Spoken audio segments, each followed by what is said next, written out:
నమస్తే, welcome to Telugu రాజ్యం. నేను మీ వెంకట గన్నవరపు. ప్రస్తుతం స్టూడియోలో ఉన్నారు ప్రముఖ రాజకీయ విశ్లేషకులు కేఎస్ ప్రసాద్ గారు. కేఎస్ ప్రసాద్ గారు నమస్తే. నమస్తే అండి. అదే మెడికల్ కాలేజీలకు సంబంధించి టెండర్లను అయితే ఆహ్వానించారు. ఓ పక్క వైసీపీ అయితే చెలో మెడికల్ కాలేజీ పిలుపునిచ్చింది. ఎట్లా చూడొచ్చు? ఇదంతా ఒక ఎత్తు అయితే ఈ బీజేపీ వాళ్ళు ఎందుకు నోరు మూసుకొని ఉన్నారు? అది కేంద్ర రాష్ట్ర ప్రభుత్వాల సహకారంతోనే కదా. అంటే వాళ్ళు వైజాగ్ స్టీల్ ప్లాంట్ అమ్మేస్తే వీళ్ళేమో మెడికల్ కాలేజీలు అమ్మి వచ్చాను. ఏమైనా బైబాక్ ఒప్పందం ఏమైనా ఉందా? ఏబీవీపీ అయితే ఎవరు చిన్నపిల్లల అభం శుభం తెలియని చిన్నపిల్లలతో రాజకీయాలు ఎందుకు? వీళ్ళు రాజకీయాలు చేయడానికి కదా. తెలుగుదేశం చేయూతేస్తే ఎదమాలు వేసుకొని గెలిచారు కదా మా నెత్తికి. నోర్లు పడిపోతాడు ప్రజా సంక్షేమం, ప్రజలకు కావాల్సిన వస్తువులు అంటేను. 100 కోట్లు టిడ్కో ఇల్లు రిలీజ్ చేసేస్తే సరిపోద్దని పొద్దునో మాట, మధ్యాహ్నం మాట, సాయంత్రం మాట మాట్లాడి విష్ణుకుమార్ రాజు కూడా మాట్లాడేస్తున్నాడు కదా. మరి మెడికల్ కాలేజీల అంశంలో కేంద్ర ప్రభుత్వ సహకారంతో 139.50 లక్షలు ఇచ్చారని చెప్పి ఎందుకు మాట్లాడలేకపోతున్నాడు ఆయన? ఇది అంశం ఎందుకు టైబుల్ ఐటమ్ కావట్లేదు? కూటమిలో ఉన్నారు కాబట్టి, కూటమిలో ఉన్నారు కదా, స్టీల్ ప్లాంట్ అమ్మేస్తున్నారు కాబట్టి దానికి వీళ్ళు ఫుల్ సహకారం, వీళ్ళు మెడికల్ కాలేజీలు అమ్మేస్తారు కాబట్టి దీనికి పూర్తి సహకారమా? ఇదేనా బైబ్యాక్ అగ్రిమెంట్? దీనికోసమేనా కూటమి? అంటే రాష్ట్ర ప్రజల ఆస్తుల్ని అప్పనంగా ఎత్తేయడానికి మీరు ఎంచుకున్న కొత్త విభిన్న పథకం కూటమే. చెప్పమనండి ఆన్సర్. ఏమంటే ఎవరికి అనుమానం రాకుండా ఏబీవీపీ వెళ్తున్నా. కానీ చిన్నపిల్లలు ఏం చేస్తారు? చదువుకుంటున్నారు కాబట్టి, చదువులు విలువ తెలుసు కాబట్టి ఆ పిల్లలు ఖచ్చితంగా ఉద్యమం చేస్తారు. కానీ మీ బాధ్యత ఏమైంది? దీంట్లో ప్రతిదానికి ఎక్స్క్యూజ్ తీసుకుని రాజకీయాలు అలవాటు అయిపోయి మీడియా అలా తయారు చేసింది వీళ్ళకి. మీరే అంటున్నారు ఓ సీనియర్ జర్నలిస్ట్ అండి ఏబీవీపీ చేస్తుందా? వ్యతిరేకిస్తుంది. ఏబీవీపీ ఉద్యమం చేస్తున్నట్టే కదా. వ్యతిరేకిస్తుందంటే అర్థం ఏంటి? ఉద్యమే అంటే ఏదో ప్రేమ పెళ్ళి చూడండి, పిల్లలు తల్లిదండ్రులు ఎదిరించి పెళ్లి చేసుకున్నట్టు పని అయితే అయిపోద్ది కదా.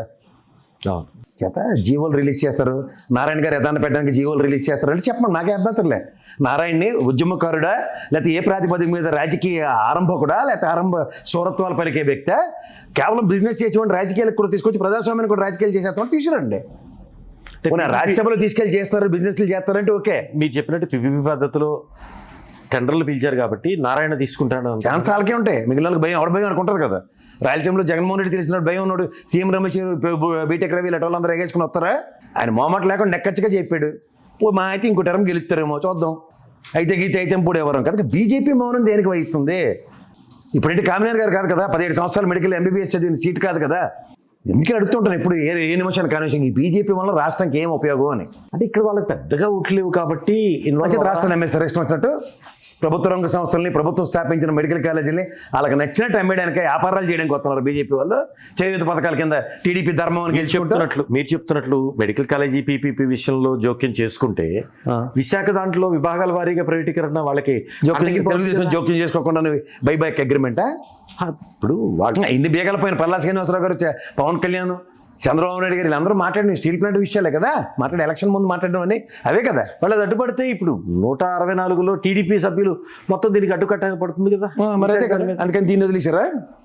ఇదైతే ఓకే, అదే వదిలేయండి అని. అంటే కూటమిలో ఉన్నారు కాబట్టి మ్యూచువల్ అండర్స్టాండింగ్ ఉంటుంది. ఇది రాష్ట్ర ఆస్తులు అమ్ముకోవడాక దానికి మ్యూచువల్ అండర్స్టాండింగ్. అంటే రాష్ట్ర ప్రయోజనాలు పరిరక్షించడానికి కూటమి కాదన్నమాట. అది చెప్పండి చాలు.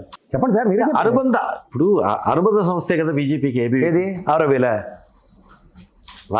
వల్ల ఏమైనా ఉపయోగం ఉంటే చెప్పండి. ఉపయోగం అని కాదు, 6,000 వల్ల ఉపయోగం ఏంటి? ఇప్పుడు బీజేపీ పునరాలోచనలు పడాలి. 6,000 వల్ల ఉపయోగం ఏంటి? ఉపయోగం లేదు. కానీ అనుబంధ సంస్థే వ్యతిరేకిస్తున్నప్పుడు బీజేపీ పునరాలోచించుకోవాలి కదా. ఆర్ఎస్ఎస్ ఎన్ని విషయాలు వ్యతిరేకించట్లేదు, హిందూ% ఎన్ని విషయాలు వ్యతిరేకించట్లేదు. వాళ్ళ పని వాళ్ళకి అయిపోతుందా లేదా? అంచేత అనుబంధ సంస్థల గురించి ధరించి డిస్కషన్ టేబుల్ ఐటమ్ గురించి చేయకూడదు. వాళ్ళ పిల్లలు వాళ్ళ చదువు విలువలు తెలిసిన వాళ్ళు కాబట్టి ఏవీపీ పిల్లలు ఖచ్చితంగా ఉద్యమం చేస్తారు. We need to give concern for them. But వీళ్ళ బాధ్యత లేదన్న విషయాన్ని వీళ్ళకి చూపించండి. ఇది మాట్లాడుతున్నప్పుడు అనుబంధ సంస్థలు, 6,000 చిన్నపిల్లలు, ఈ డిస్కషన్లు తేకండి. ఇప్పుడు ఇంత జరుగుతున్నప్పుడు పునరాలోచన చేయడానికి ప్రభుత్వం ఎందుకని మేనమేషాలు లెక్కేస్తుంది? అక్కడ స్టీల్ ప్లాంట్ క్వశ్చన్ చేయబడుతుంది కదా. ఇప్పుడు వీళ్ళు దీన్ని క్వశ్చన్ చేస్తే స్టీల్ ప్లాంట్ విషయం వీళ్ళు క్వశ్చన్ చేయాలి కదా. ఇది కామన్ అండర్స్టాండింగ్. ఇది ప్రజలకు రేయిస్తే చేయాలి. నాకు ఎంతకన్నా ఇంకేం లేదు. దీనికే వీళ్ళు పొత్తెట్టుకున్నారు.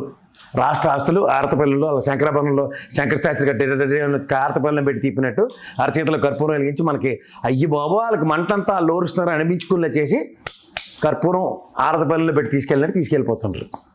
దీని మీద ప్రభుత్వం, రాష్ట్ర ప్రభుత్వం, టీడీపీ ముఖ్యంగా పునరాలోచన చేస్తే డ్యామేజ్ ఏమైనా ఉంటుందా? ఎందుకు ఉంటుంది? సిగ్గు వచ్చిందని చెప్పొచ్చు, సిగ్గుపడ్డారని చెప్పొచ్చు. అంటే అక్కడ మైలేజ్ వైసీపీకి వెళ్తుంది కదా. ఎందుకు వెళ్తుంది? కాలేజ్ పెట్టినాడు, కాలేజీ పెట్టుడికి హక్కు ఉంటుందా ఉండదా? అదే బాబు నా ప్రభుత్వంలో కేంద్ర ప్రభుత్వ శాఖ కాబట్టి ప్రభుత్వం వెనక్కి తగ్గింది, లేకపోతే ఇబ్బందికర పరిస్థితులు అయ్యి అనే ఇది వస్తుంది కాబట్టి ప్రభుత్వం పునరాలోచన చేయడానికి మేనమేషాలు హైడ్రా ఇల్లు పొక్కలేని తోసేస్తారంటదండి. ప్రభుత్వాన్ని నేను గౌరవిస్తానని చెప్పి ఇంట్లోంచి కట్టుబట్టలతో బయటకు వచ్చి కూల్చుకొని తప్పలు కొట్టుకొని దీపావళి క్రిస్మస్ అని బ్రహ్మానందంగా సెలబ్రేట్ చేసుకుంటారు మీరు చేయరు కదా. విముఖత తెలియజేస్తారా తెలియజేయరా? అరే నాకు మున్సిపాలిటీ అప్రూవల్ ఇచ్చింది, నా దేవస్థానానికి రిజిస్టర్ ఆఫీస్ గారు రిజిస్టర్ చేశాడు, ఈ ఎదవలు ఇద్దరిని వదిలేసి నా జీవితం ఎందుకు నాశనం చేస్తున్నాను ఫస్ట్ రీసెంట్ తెలియజేస్తారా చేయరా? అదే అక్కడ జరుగుతుంది. మేము ఇన్ని అనుమతులు తీసుకొచ్చి మెడికల్ కౌన్సిల్ ఆఫ్ ఇండియా అనుమతులు, కేంద్ర ప్రభుత్వం కన్సర్న్లు ఇన్ని తీసుకుని వస్తే ఏమీ కాకుండా ప్రైవేట్ వాడికి ఆర్త పనులు పెట్టి ఇచ్చేస్తారా అని అడగరా? దీని మీద మెడికల్ కౌన్సిల్ ఆఫ్ ఇండియా ఏం మాట్లాడదా? ఎందుకు మాట్లాడదు? అన్నిటికీ టైం వస్తుంది. అంటే ఇచ్చింది వాళ్ళే అనుమతి కదా, గవర్నమెంట్ కాలేజీ నడుపుకోవడానికి అనుమతి ఇచ్చారు. దాని గవర్నమెంట్ కాలేజ్ సీట్ వాల్యూ ఎంత, మేనేజ్మెంట్ కోట రేట్ ఎంత, చాలా వేరియేషన్. ఈ రెండు variations medical council of India observe చేయదు అనుకుంటున్నారా? అంటే ఇప్పుడైతే ఆంక్షలు పెట్టాలి కదా ఎంసీ. అన్నీ పెడతారు సార్. మొదలు ఒత్తించగానే ఇది బాంబు పేలిపోద్దంటే ప్రతి దీపావళి డాములు పేలుతూనే ఉంటుంది. ఎన్ని తుస్సుమంటాయో అలా తుస్సుమని వాటిలో ఇది ఒకటి. ఇప్పుడు నిజంగా వీళ్ళకి ఎంత చిత్తశుద్ధి ఉంది, వీళ్ళు చేసిన పని ఖర్చమైన పని అనుకుంటే ఇవాళ మెడికల్ కాలేజ్ దగ్గర గొడవలు చేస్తున్న వైఎస్ఆర్సీపీని ఎందుకు గృహ నిర్బంధాలు చేస్తుంది? విడుదల రజని కానీ మార్గాని భరత్ని కానీ ప్రతి నియోజకవర్గంలో పిడుగురాలకు వెళ్ళకుండా విడుదల రజని నిలదీచ్చారు. రాజమండ్రికి వెళ్ళకుండా మార్గాని భరత్ని అక్కడ ఉన్న ఏ జిల్లాలో ఆ జిల్లాలో ఎంబట్రాంబకి అయితే పోలీసులు నోటీసులు ఇచ్చి నా పిడుగురాలకు వెళ్ళడానికి అనుమతి లేదని. ఇవన్నీ దేనికి చూపిస్తున్నారు? When your heart is very pure and your thought process is very clear and your intentions and conditions towards the prosperity of AP state అన్నప్పుడు దేనికి భయం పడుతున్నారు? దేనికి విలువరిస్తున్నారు? నాయకులను అయితే రానికుండా గృహ నిర్బంధం చేస్తున్నారు. మీరు చెప్పింది బాగానే ఉంది. పబ్లికలీ సెల్ఫీలు తీసుకుని పెడితే సోషల్ మీడియా ఉంది కదా, జరుగుతుంది. అదే మన దగ్గర తప్పేలా ఛానల్ ఉన్నాయి కదా, ఎందులోనే మేము చూపించాం అని ధైర్యం ఇచ్చారనుకోండి ఏమవుతుంది? కానీ వాళ్ళ సోషల్ మీడియా ఎంత యాక్టివ్గా ఉందో ఒక రెండు నిమిషాలు అయితే తెలుస్తుంది. నాయకుడు లేకపోతే ప్రజలు కదలరు అనుకున్న రోజులు ఎప్పుడో పోయాయి. నాయకుడు లేని సమాజం నిర్మించడానికి వైఎస్ఆర్సీపీ ఎప్పుడో పూనుకుంది. ఆ పూనుకున్న అవుట్కమ్ ఎలా ఉంటుందంటే ఒక్కొక్క రంగంలో ఒక్కొక్క వ్యక్తులు సిద్ధాస్తులై ఇవాళ దాని గౌరవ కార్యక్రమాలు ఎలా ఉంటాయి చూదిరిగింది. మొదలైంది ఇంకా ఇవాళ ప్రజల వైసీపీ కార్యకర్తలు అనుకోవాలి. ఏదైనా అనుకోండి, అది ప్రజల ఆస్తి. ప్రజల ఆస్తులను ప్రజలే పరిరక్షించుకునే పిలుపు ఒక నాయకుడు ఇచ్చారు అనుకోండి, అది ఎవడన్నా అవ్వచ్చు. అంటే ప్లాన్ బిలో భాగమా? ఏలో నాయకులను అరెస్ట్ చేస్తే బిలో కార్యకర్తలు కానీ ప్రజలు కానీ రావాలని ఆబ్వియస్లీ అదే ఉంటుంది సార్. ప్రజాస్వామ్యంలో ప్రజల చేతే ప్రజల వలన ప్రజల కొరకు అన్న అబ్రివేషన్లో ప్రతిదానికి ప్రజలను ఒక పాత్రధారులు చేశారనుకోండి ఏం సమాధానం చెప్తారు? వాళ్ళు లాఠీ చార్జ్ అనుకోండి, అంబటరాంబాబు లేదంటే విడుదల రజని, మార్గాని భరత్ అలా ఎవడ దొరికితే వాళ్ళందరినీ వైఎస్ఆర్సీపీ నాయకులందరినీ కొట్టచ్చు, సంతోషం, జైల్లో పెట్టచ్చు. ప్రజలు ఎంతమంది పెడతారు? That is definitely leads to the next level of jail borrow కార్యక్రమం. ఏమవుతుంది? ఏమైనా ఎమర్జెన్సీలో ఉన్నాం, మనం ప్రజాస్వామ్యంలో ఉన్నాం కదా. అంచేత ఎందుకు ఏమిటి ఎలా అన్న దగ్గర ఆ బాబు మోహన్ లాగా మీకు ఇంట్లో కూర్చొని ఒకసారి ఫస్ట్ ప్రశ్నించుకొని అవుట్కమ్ నారాయణ చెప్పిన పెట్టకథలు ఎన్నుకొని వస్తే ప్రజాస్వామ్యంలో నారాయణకి విలువ ఏంటో ఈసారి గెలిచాడు.